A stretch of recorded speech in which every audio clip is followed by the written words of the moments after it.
से कहाँ है लाइसेंस? और ये 20 से 25 दिन का कब्जा करा रखा है आपने। चलो लाइसेंस पूछो कहाँ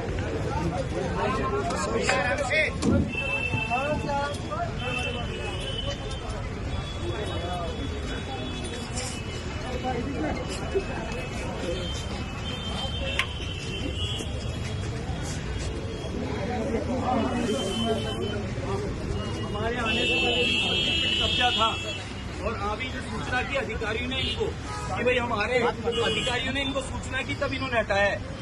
और लाइसेंस इनके पास है नहीं, एक के पास 40 फीट है क्या लाइसेंस? कहाँ है लाइसेंस? लो सुनो, उसमें कोताही मत बरतना, दिमाग से निकाल देना। मैं मिठाई खाने वाला नहीं हूँ। मैं कह रहा हूँ 1% गलती कर दिए, आरोप आप पे आएगा। दिमाग से बिल्कुल निकालना। मिठाई नहीं खाऊंगा मैं, न खाऊंगा न खाने दूंगा। आप तो लाइसेंस पूछ लो और फिर 25 फीट का कब्जा जो कराया उसके बारे में पूछ लो। 40 फुट का कब्जा, 40 फुट का कब्जा।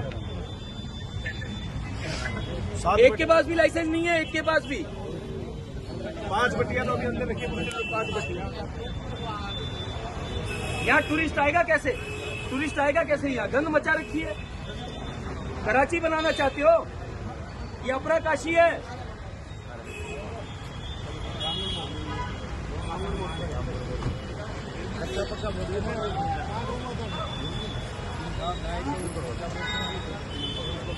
गाय को संवेदा बोलते हैं महाराज, गाय को संवेदा। अब हम लोग समझते नहीं है। तेरा है क्या नहीं है ये दुकान? हाँ, पीछे खड़ा तेरा ही है। क्या करता है यहाँ? खाले फिर खाले बाहर।